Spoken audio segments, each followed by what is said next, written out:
Communiqué du Conseil national de sécurité. Une réunion du Conseil national de sécurité s'est tenue ce mercredi 2 août 2023 au Palais de la Présidence de la République sous la présidence de son Excellence M. Alassane Ouattara, président de la République. À l'entame de la réunion, une minute de silence a été observée à la demande du chef de l'État qui, par la suite, a rendu un vibrant hommage à l'ancien président de la République, Henri Konan Bédié, décédé le mardi 1er août 2023. Le chef de l'État tient à adresser aux familles biologiques et politiques de ce grand homme d'État, ainsi qu'à la nation ivoirienne, ses condoléances les plus attristées. Au regard de cet événement marquant pour notre pays, le président de la République a décidé de décréter un deuil national de 10 jours à compter de ce jour, mercredi 2 août 2023, et reporter la cérémonie d'inauguration du pont reliant les communes du Plateau et Cocody, ainsi que celle de la Journée nationale de l'excellence. Concernant l'ordre du jour de la rencontre, 2 points ont été abordés: la situation sécuritaire générale et la situation politique au Niger. Au titre de la situation sécuritaire générale, le Conseil national de sécurité, à la suite de la présentation du ministre de l'Intérieur et de la Sécurité, note avec satisfaction que la situation sécuritaire générale est stable. Le Conseil national de sécurité se réjouit notamment des résultats satisfaisants enregistrés à ce jour sur toute l'étendue du territoire national dans le cadre de la mise en œuvre des différentes opérations de sécurisation menées par nos forces de défense et de sécurité.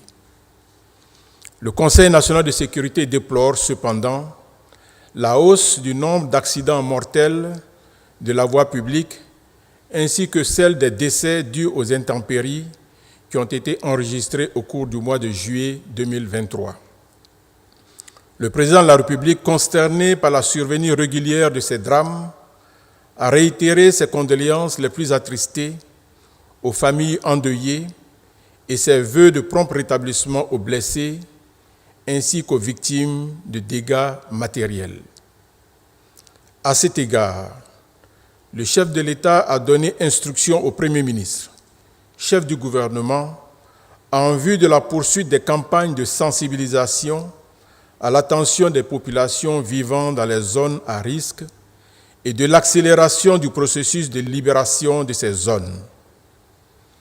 En dépit de ces situations, le président de la République, satisfait du bilan sécuritaire général, a adressé ses vives félicitations au ministre en charge de la Défense et de la Sécurité, au Grand Commandement et à l'ensemble des acteurs engagés dans la sécurisation de notre pays et la protection des populations vivant en Côte d'Ivoire.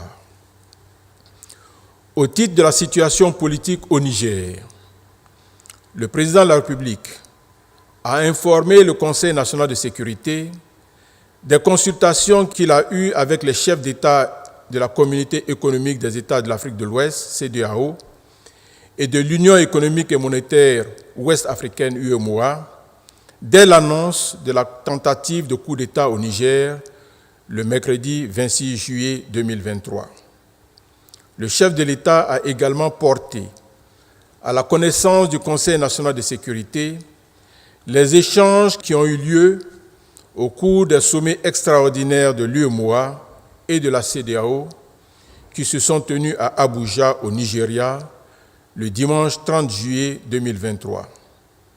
Le Conseil national de sécurité a examiné avec attention les décisions arrêtées par le sommet extraordinaire des chefs d'État et de gouvernement de la CEDEAO, présidé par son Excellence M. Bola Ahmed Tinubu, président de la République fédérale du Nigeria, et celle du sommet extraordinaire de l'UEMOA, présidé par son Excellence M. Alassane Ouattara, président de la République de Côte d'Ivoire, en lieu et place de son Excellence M. Mohamed Bazoum, président de la République du Niger.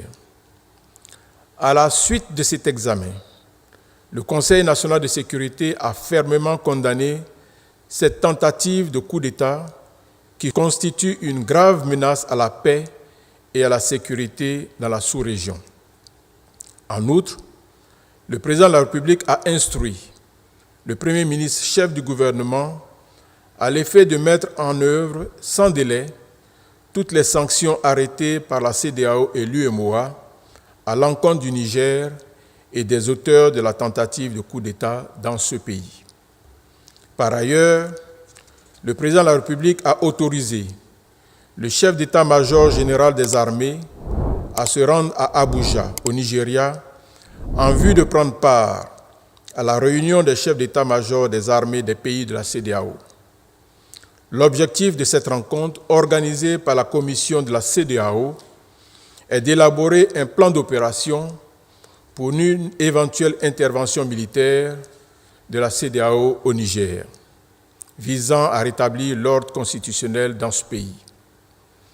Au terme de la réunion, le président de la République a réitéré son soutien et sa solidarité au peuple frère du Niger. Il a également exhorté les militaires auteurs de la tentative de coup d'État à libérer immédiatement et sans condition le président Mohamed Bazoum, démocratiquement élu, afin de lui permettre d'exercer pleinement et librement ses fonctions de président de la République. Fait à Abidjan le mercredi 2 août 2023.